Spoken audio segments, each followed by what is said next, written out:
yang akan dibawakan oleh Ananda Muhammad Yazid Ilmani kelas 11 kepada Ananda Muhammad Yazid Ilmani. Waktu dan tempat kami haturkan. Sallu ala Nabi Muhammad.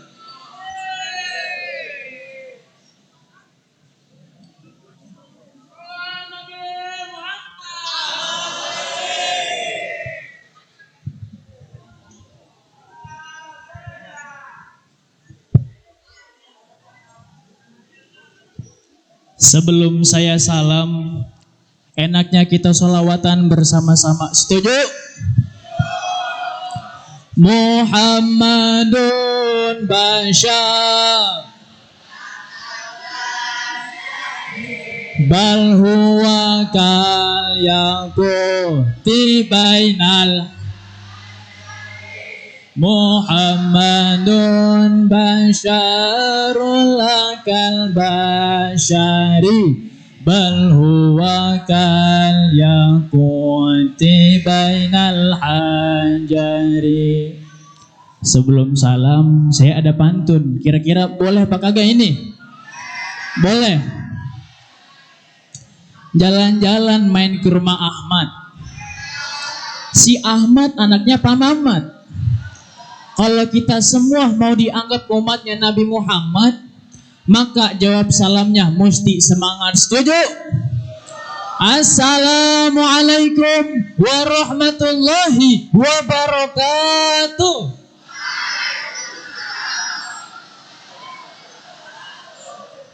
Alhamdulillahilladzi arsala rasulahu bil huda wa dinil haqq liyuzhirahu 'ala ad-din kulli walau karihal kafirun walau karihal musyrikun walau karihal munafiqun.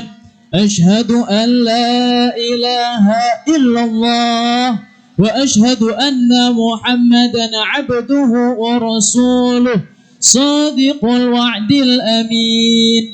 Allahumma shalla wa sallam rabbi ala sayyidina wa sayyidil mursalin ala khatmil anbiya wal mursalin sayyidina wa nabiyyina wa maulana Muhammadin wa ala alihi wa sahbihi ajma'in. Amma ba'd. Wa qala Allah ta'ala fil Qur'anil Karim, a'udzu billahi minasy syaithanir rajim. Laqad kana lakum fi Rasulillahi uswatun hasanatun liman kana yarjullaha wal yawmal akhir wa dzakarallaha katsira. Wa aidan bismillahirrahmanirrahim wa innaka la'ala khuluqin 'azim. Sadaqallahul 'azim wa balaghan Rasulullah al-habibul karim walhamdulillahi rabbil yang alhamdulillah. Yang terhormat, yang mulia syekhina wa murabbi ruhina, beliau Bapak Kiai Haji Lukman Hakim Hamid selaku pengasuh Pondok Pesantren Al-Hamid. Nafa'allah bi kulli hayati. Kita doakan guru kita, mudah-mudahan Allah beri panjang umur, amin. Allah berikan kesehatan yang sihat wal afiah, amin. Allah berikan rezeki yang banyak, amin amin ya rabbal alamin. Kemudian yang sama-sama kita hormati segenap keluarga besar Pondok Pesantren Al-Hamid beserta dzurriyyah almarhum Bapak Kiai Haji Hamid Jiman. Tak lupa yang kami hormati pula segenap dewan asatidz wal asatidzah yang namanya tidak bisa kami sebutkan satu persatu, namun tidak mengurangi rasa hormat azim kami kepada beliau-beliau semua, serta segenap rekan-rekan santri senasib seperjuangan yang insya Allah dirahmati oleh Allah Subhanahu wa ta'ala, amin ya rabbal alamin. Sebelum saya mulai pidato, saya pengen pantun lagi dah sedikit lagi. Boleh apa kagak? Boleh apa kagak? Membeli ikan di pasar Keranji. Maka izinkan saya memperkenalkan diri. Perkenalkan, nama saya Muhammad Yazid Ilmani bin Hendra bin Abdul Munir bin Masad bin Rahim bin Santeng bin Rudin. Panggil aja saya Yazid. Saya di sini berdiri untuk menyampaikan sebuah materi tentang mulianya sifat Kanjeng Nabi. Alhamdulillah berkumpulnya kita di tempat yang barokah ini, di malam yang mulia ini adalah untuk memperingati kelahiran sesosok yang paling mulia di alam semesta. Tiada lain, tiada bukan adalah Nabi kita, Nabi Muhammad sallallahu alaihi wasallam. Ini kagak kompak salawatnya, pada koret-koret bener ini romanya. Nabi Muhammad sallallahu alaihi wasallam. Semoga kita mendapatkan rahmatnya di yaumil akhir nanti. Amin ya rabbal. Kalau kita bicara soal Nabi, pasti enggak jauh-jauh dari yang namanya budi pekerti. Betul apa betul? Karena apa? Nabi Muhammad sallallahu alaihi wasallam memiliki budi pekerti yang luhur, yang sangat manjur untuk kita terapkan dalam kehidupan seumur-umur. Makanya begitu banyak ayat-ayat Al-Quran yang Allah terangkan di dalamnya betapa mulianya akhlak Rasul kita Nabi Muhammad sallallahu alaihi wasallam. Selain itu, selain Al-Quran juga banyak banget riwayat-riwayat yang menceritakan tentang keagungan, kemuliaan, budi pekerti daripada Rasulullah sallallahu alaihi wasallam. Salah satunya di dalam surah Quran Al-Ahzab ayat 21 yang berbunyi A'udzu billahi minasyaitonir rajim. Laqad kana lakum fi rasulillahi uswatun hasanah.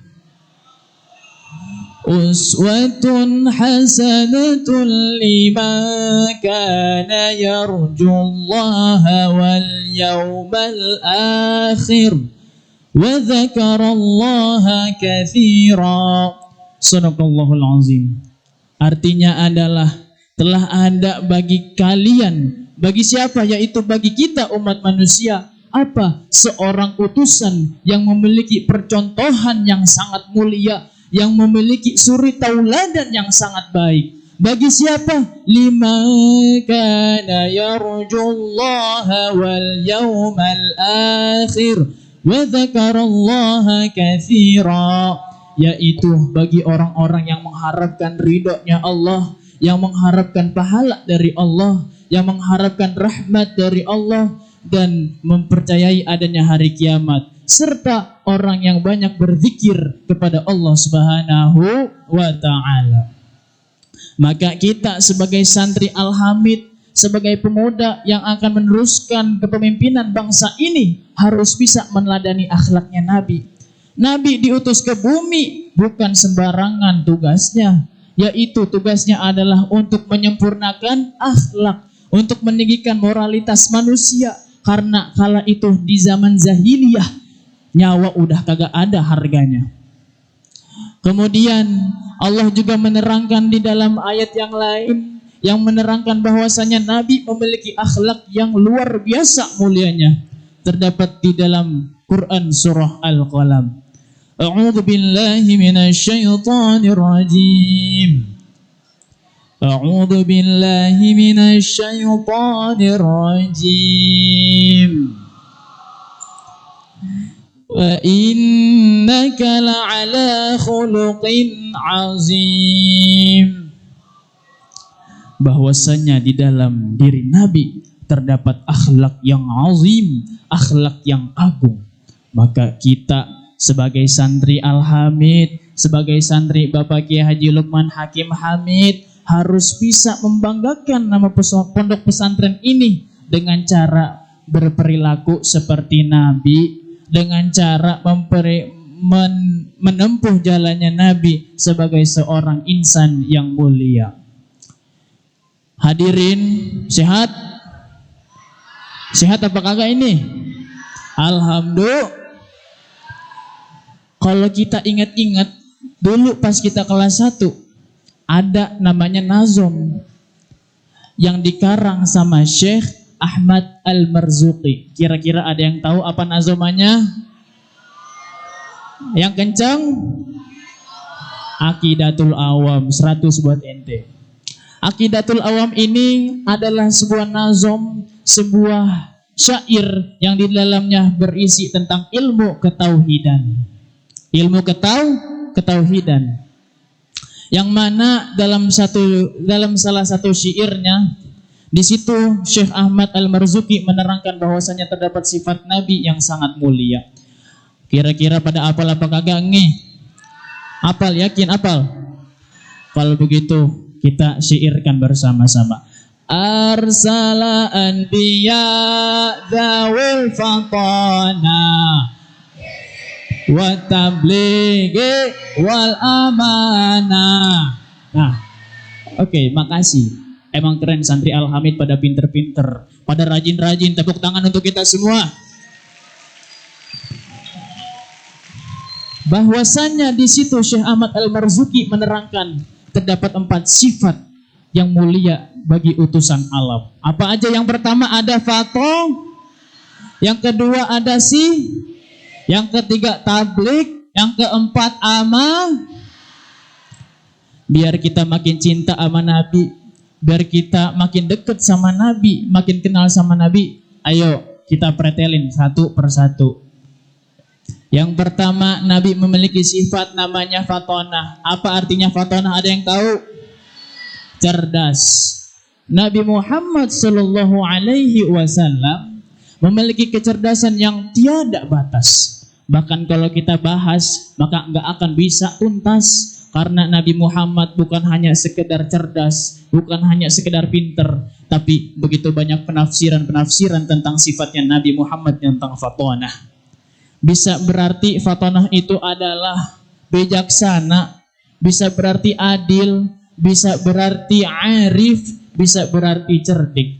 Nabi Muhammad bukan hanya pintar, Nabi Muhammad bukan hanya cerdas dalam segi ilmiah, tetapi juga pintar, tetapi juga cerdas dalam segi logikanya.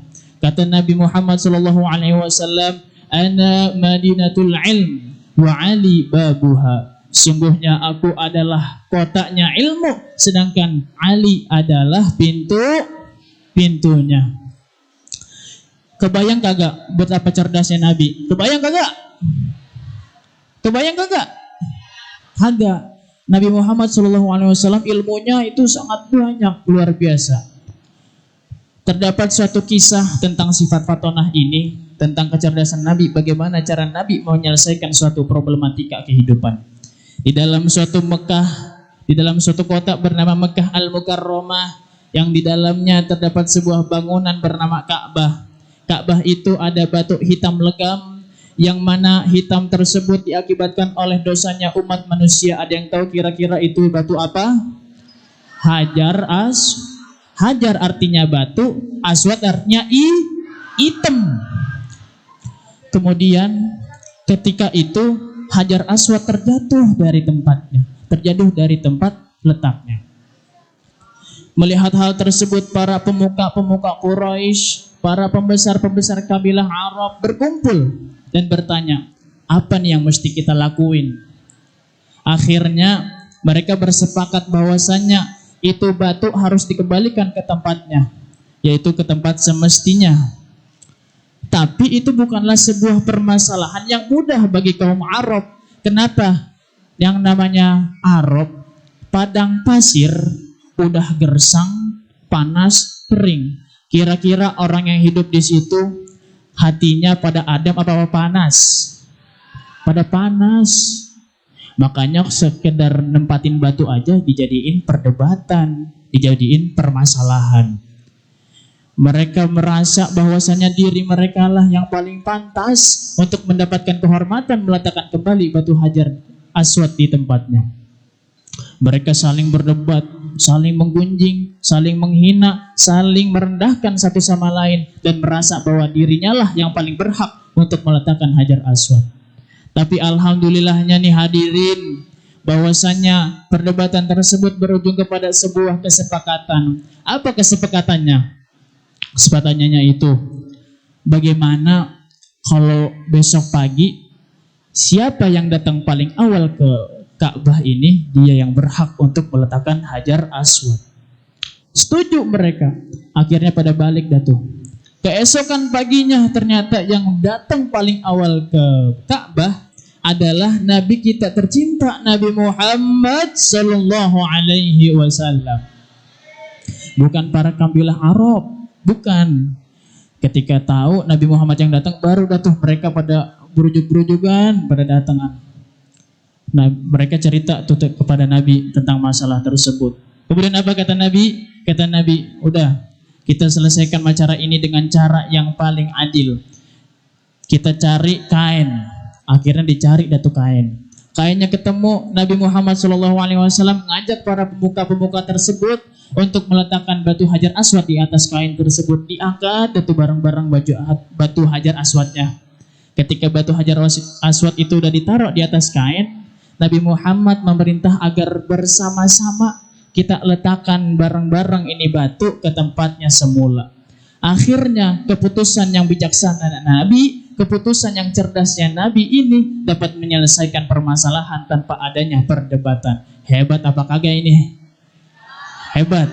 Lah bener hebat, Nabi kita mah hebat. Nah, akhirnya batu Hajar Aswad tersebut berhasil diletakkan oleh para kabilah-kabilah Arab beserta Nabi. Dan hal tersebut menyelesaikan permasalahan yang ada. Ini artinya kita sebagai santri, kita sebagai pemuda yang hari ini masih ngantuk-ngantuk kalau belajar, yang kemudian hari kita akan menempati posisi duduknya para pejabat tinggi. Kita harus bisa bersikap fatonah, menyelesaikan masalah dengan cara yang rasional, dengan cara yang cerdas, dengan cara yang bijaksana. Agar apa? Agar kita dapat mengharumkan nama santri, memajukan bumi Indonesia. Setuju apa setuju? Kemudian yang kedua, sifat Nabi ada namanya Siddiq. Siddiq berasal dari kata sodako yasduku sidqon.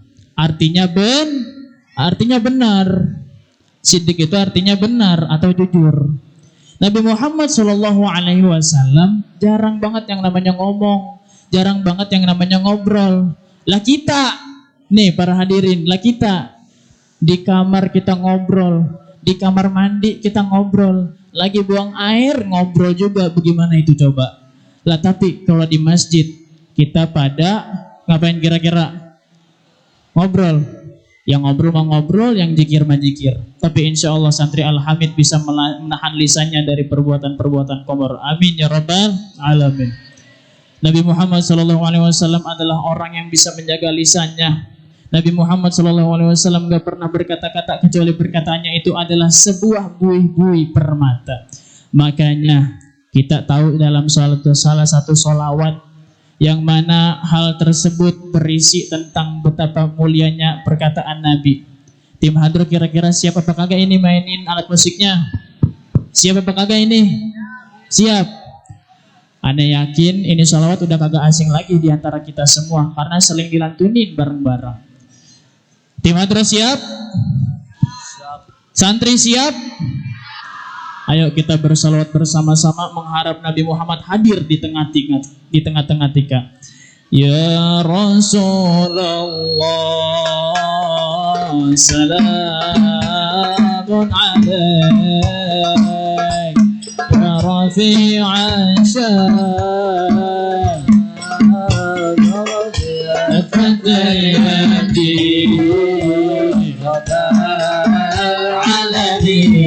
semuanya. Ya Muhammad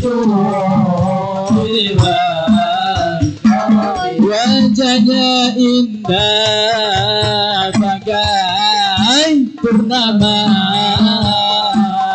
kata-katanya bagai permata. Ya Rasulullah, salam alaik, ya Rafi'an syahid, ya fatal yadi,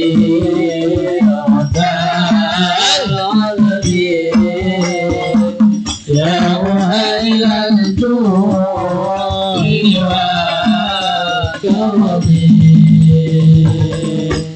Makasih buat tim Hadroh. Dan mohon maaf, emang suara saya mah kagak cakep. Saya mah cobaan so cakep, nggak kayak tim-tim Hadroh yang suaranya mantep-mantep. Oke, lanjut ke pembahasan sidik. Di situ salawat berbunyi, wajahnya Nabi bagaikan purnama, perkataan Nabi bagaikan permata. Cakep apa cakep? Wajahnya Nabi indah, putih, berseri, bagaikan purnama. Dan perkataannya gak pernah tuh Nabi yang namanya dusta, gak pernah Nabi yang namanya bohong. Selalu lisannya berisi dengan kebenaran. Makanya kita sebagai santri nih, sekali lagi sebagai santri terutama ya, harus bisa menjaga lisan kita. Supaya apa? Supaya di pondok pesantren Al-Hamid ini khususnya gak ada yang namanya saling menggunjing, gak ada yang namanya saling menghina, gak ada yang namanya saling merendahkan. Karena apa? Lisan kita mengeluarkan sesuatu yang baik-baik. Kalau kita jatuh terus kaget, kita ngucap astagfirullahalazim. Kalau kita kagum sama sesuatu, kita ucap masya. Bukan hewan yang kita keluarin, melainkan lafaz-lafaz asma'nya Allah. Kemudian sifatnya Nabi yang seterusnya adalah tabligh, yaitu menyampaikan. Nabi Muhammad SAW menyampaikan wahyu dari Allah Subhanahu wa taala yang diturunkan ke bumi melalui perantara malaikat Jibril, terkhusus untuk Nabi kita Muhammad SAW. Dari sifat tabligh ini kita harus tahu bahwasanya kita sebagai pemuda Indonesia yang akan melanjutkan kepemimpinan negeri kita harus bisa melanjutkan dakwahnya Nabi, harus bisa melanjutkan perjuangannya Nabi untuk menegakkan panji-panji Islam. Takbir. Kemudian yang terakhir, yang paling mahal di zaman ini adalah amanah. Amanah artinya apa? Dapat dipercaya. Di zaman sekarang orang-orang pada gila harta, orang-orang pada gila wanita, orang-orang pada gila harta, tahta, wanita. Nah itu dah. Makanya apa? Banyak orang yang rela bohong, banyak orang yang rela berdusta. Demi apa? Demi kepuasan hawa nafsu, demi kepentingan pribadinya. Makanya kita harus bisa bersikap amanah. Salah satu kisahnya Nabi tentang amanah, yaitu ketika Nabi masih berusia bujang, Nabi mendapatkan sebuah amanah untuk berdagang, perdagangannya Khadijah. Khadijah kala itu kagak tahu yang namanya Nabi. Yang Khadijah tahu ada satu orang pemuda yang menjalankan tugasnya dengan penuh tanggung jawab, dengan penuh bijaksana, dan dengan penuh amanah. Penasaran itu Khadijah, didatengin, yang mana sih yang namanya Muhammad? Akhirnya ketemu sama Nabi Muhammad, saling bertatap-tatapan, saling berkenalan, dan akhirnya menikah, menimbulkan rasa cinta di antara Khadijah. Artinya apa? Kalau kita mau dapetin cewek, maka bersikap amanah. Tapi ini bukan tentang cewek para hadirin, ini tentang kehidupan. Kalau kita mau digampangkan jalannya meraih masa depan, maka salah satu yang harus kita terapkan adalah sikap amanah. Oleh karena itu, para hadirin sekalian, yang ganteng-ganteng, yang romanya udah pada ngantuk, padahal habis ini makan kebuli, enak tuh. Kita sebagai santri harus bisa menerapkan sifat Nabi. Apa aja? Yang pertama ada fatonah, artinya kemudian ada sidik, artinya yang ketiga ada tabligh, artinya menyampaikan, dan keempat ada amanah, yang artinya dapat dipercaya. Kita sebagai santri harus bisa meneladani Nabi, karena Nabi diutus oleh Allah Subhanahu wa taala ke bumi untuk menyempurnakan akhlak manusia. Dan kita sebagai manusia harus bisa melanjutkan dakwahnya Nabi dengan cara kita belajar menuntut ilmu yang banyak, yang dalam, dan kita menambah keterampilan diri dengan bisa belajar public speaking. Apa namanya? Public speaking. Mungkin itu saja yang dapat saya sampaikan. Kalau ada kebenaran maka ambillah, karena itu sesungguhnya dari Allah. Kalau ada kesalahan maka dibuang, itu mah dari saya. Saya kan al-insan mahlul khata' wan nisyan. Hidup sendirian tanpa kekasih. Cukup sekian dan terima kasih. Jalan-jalan ke Kota Batu. Wassalamualaikum warahmatullahi wabarakatuh.